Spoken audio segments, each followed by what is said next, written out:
বন্ধুরা, আমাদের প্রিয় হাতি ভাইয়ের বাবা কিছু কথা বলতেছে, কথাগুলো মনোযোগ সহকারে শুনে যান। আমি আমার সন্তানের জন্য আসলে কোনোদিন আমি বিরহ করি নাই, আমি আনন্দ নিয়ে আসছি। এই কারণে তার গায়ে সাদা পোশাক আছে। আচ্ছা, পোশাক দিয়ে তাকে আমি সাজাইয়া নিয়ে আসছি, যেমন নাকি বর সেজে আসে, কনের বাড়িতে বর সেজে আসে, আমি তাকে সাজাইয়া নিয়ে আসি জান্নাতে দেওয়ার জন্য। শুক্রবারে বিকাল থেকে তার জবানের মধ্যে তেলাওয়াত ছিল, জবান থেকে তেলাওয়াত বের হয়েছে, আল্লাহুল্লাযী লা ইলাহা ইল্লা ওয়ালান তাজিদা লাহু নাসীরা, এরকম আয়াতগুলো পড়তেছিল। হ্যাঁ, অনেকগুলো পড়তেছিল। তারপরে যে আইসিইউতে লাগানো হয়েছে,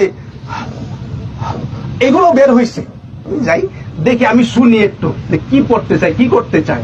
তো বাসায় আসলেও কোনোদিন গোসল করে খালি গায়ে বের হয় নাই।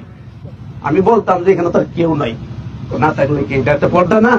তো যাক, আলহামদুলিল্লাহ, আমি আমার আল্লাহ পাক রব্বুল আলামিন কেন আমাকে এই সন্তান দিয়েছেন এটা না দিলেও তো পারতেন। এখন নিয়ে গেছেন, অনেকে বলে যে অকালে মৃত্যু। আসলে মৃত্যুর কোনো কালই নাই, তো অকাল হবে কিভাবে বলেন তো দেখি?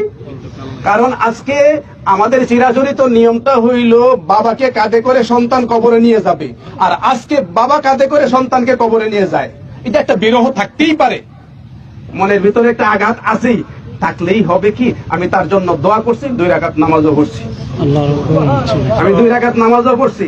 গত রাত্রে অনেকক্ষণ পর্যন্ত তাহাজ্জুদের নামাজ পড়ে আমি দোয়া করছি যে আল্লাহ, যদি তার হায়াত থাকে দাও, আর না হইলে ইমানের সাথে আর কষ্ট না দিয়া, এই আইসিইউতে যে কষ্ট যারা গেছেন বুঝেন, আর যারা যান নাই আসলে বোঝার সুযোগ হয় না, আর যাওয়ারও দরকার নেই আমি মনে করি। আমি আসলে একদিক দিয়ে হইল আনন্দ নিয়ে আমি চলে আসছি, আমার মধ্যে কোনো বিরহ নাই। হ্যাঁ, ওর আম্মা আমার চেয়ে আরো শক্ত মনওয়ালা, কোনো কান্নাকারি নাই।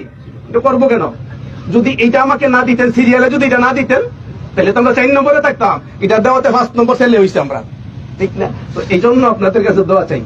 আমি হাসি মুখে কিন্তু আসলে সারাটা ঢাকা থেকে আমি পর্যন্ত আসছি। বাইতুল মুকাররমে সন্তানটা জোহরের পরে নামাজের কথা ছিল, আসরের পরে হয়েছে। হাজার হাজার ছাত্ররা এখানে কমেন্ট করতেছে যে আমরা আসরের পরে দেন, আমরা আসতেছি, আমরা সাইফুর রহমানকে আমরা অত্যন্ত ভালোবাসি, দেখা না হইলেও আমরা জানাজায় যেন সামিল হইতে পারি।